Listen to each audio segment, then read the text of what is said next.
Escuchen atentamente los susurros del terror en la hora de lo macabro. Una experiencia auditiva que desafiará sus sentidos y perturbará su mente.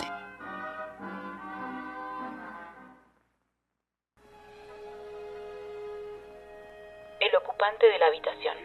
Primera parte. Llegó en la diligencia amarilla bien entrada la noche, entumecido y lleno de calambres, tras 3 horas de fatigoso ascenso. El pueblo, una masa compacta de sombras, dormía. Solo delante del hotel persistían la luz y el bullicio, aunque por poco tiempo. Las caballerías, con la cabeza gacha y paso cansino, cruzaron la carretera arrastrando los arneses por el polvo y desaparecieron en las cuadras. La pesada diligencia, que parecía un gran escarabajo amarillo con las patas quebradas, quedó abandonada en el medio del camino hasta la mañana siguiente. A pesar del cansancio físico, aquel maestro de escuela, que disfrutaba de las primeras horas de unas vacaciones que le habían costado 10 guineas, estaba rebosante de felicidad. La paz de aquel alto valle alpino era maravillosa. Las estrellas titilaban sobre los quebrados riscos de Don Dieu-Midi. El aire helado traía aromas de pinares, de pastos empapados de rocío y de madera recién cortada. Embargado por una mezcla de placer y asombro, pasó varios minutos contemplando todos aquellos detalles, mientras otros 3 pasajeros daban indicaciones sobre su equipaje y se dirigían a sus habitaciones. Finalmente se dio vuelta, cruzó la vasta estera de la entrada y tras resistir la tentación de detenerse a mirar el mapa de las montañas que colgaba junto a la puerta, pasó al deslumbrante recibidor. De pronto un desagradable contratiempo lo devolvió a la cruda realidad. En la posada, la única del pueblo, no quedaban habitaciones libres. Incluso los sillones estaban ocupados. Qué estúpido había sido, al no escribir antes para hacer una reserva. Claro que pensándolo bien, habría sido imposible. Había decidido venir aquella misma mañana en Ginebra, de forma repentina, seducido por el espléndido día que había amanecido tras una semana de lluvias.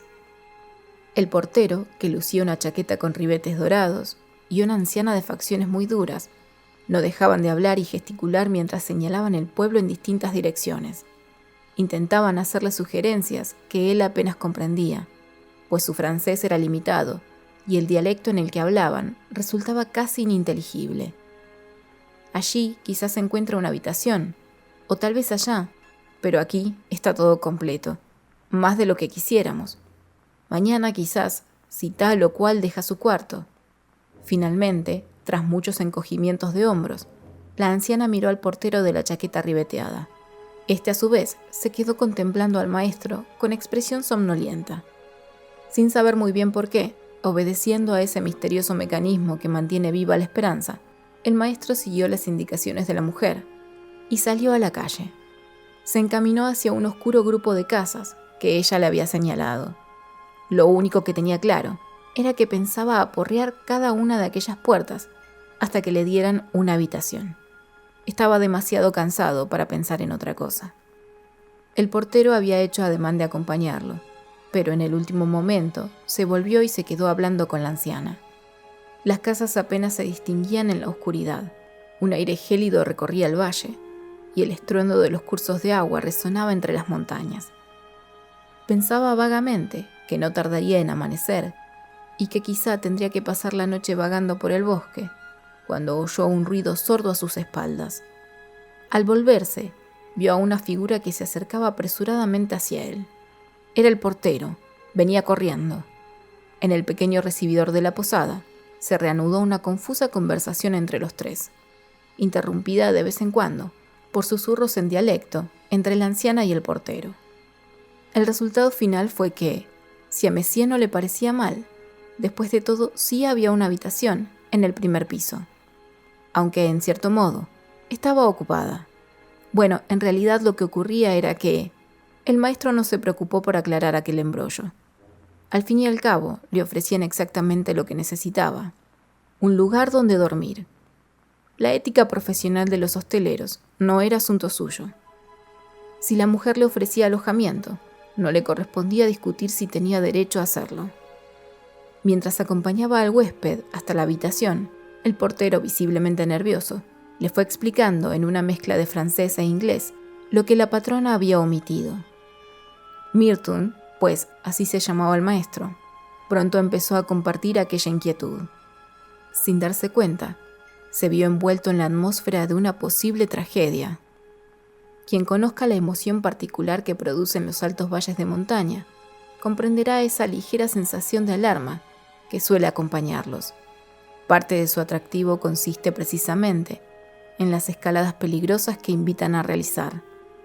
Al contemplar los picos desolados que se elevan en las alturas, resulta inevitable pensar en esos hombres que pasan días enteros escalando cumbres peligrosas sobre un mar de nubes, conquistando centímetro a centímetro las montañas heladas. La aventura y el riesgo forman parte inseparable de ese paisaje. Y lo que Mirton entendió en las palabras del portero no hizo más que reforzar esa sensación. Una inglesa, la verdadera ocupante de la habitación, había salido hacia las montañas sin guía. Había partido 2 días antes, justo antes del amanecer. El propio portero la había visto salir y no había regresado.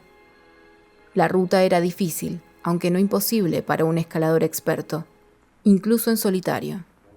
Y la inglesa, al parecer, era una montañera experimentada, pero también una mujer obstinada. Desdeñaba los consejos, se aburría con las advertencias y confiaba demasiado en sí misma. Además, era una persona extraña, no se mezclaba con los demás huéspedes y a veces pasaba días enteros encerrada en su habitación, sin dejar entrar a nadie. En resumen, una auténtica excéntrica. Eso fue lo que Mirton logró comprender, mientras el portero subía su equipaje y ordenaba la habitación. Pero había algo más.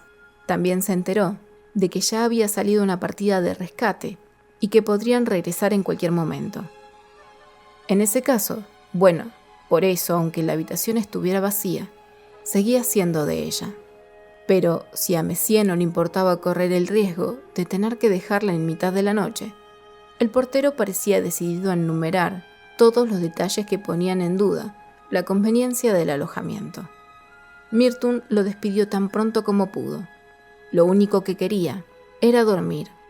El propio portero había preparado la cama a toda prisa, y Mirton decidió acostarse inmediatamente para aprovechar al máximo las horas de sueño antes de que alguien apareciera reclamando la habitación.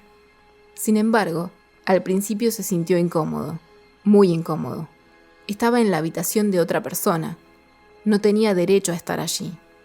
Mientras deshacía el equipaje, se volvió varias veces para mirar a su espalda, como si temiera que alguien lo estuviera observando desde alguna esquina.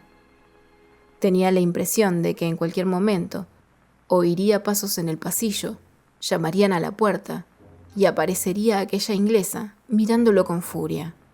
O peor aún, preguntándole qué hacía en su habitación. Podría explicarlo, claro, pero aún así la situación resultaba embarazosa. De pronto se dio cuenta de que ya estaba medio desvestido. La idea tenía algo cómico. Soltó una breve carcajada, pero enseguida regresó a la inquietud. Mientras él se reía, quizás el cuerpo de aquella mujer yacía destrozado en alguna cumbre helada, con el cabello azotado por el viento y los ojos abiertos hacia las estrellas. Solo pensarlo le produjo un escalofrío. La imagen de aquella mujer, a la que nunca había visto, ni siquiera conocía por su nombre, comenzó a volverse extrañamente real en su imaginación. Casi tenía la sensación de que estaba allí, en la habitación, observándolo.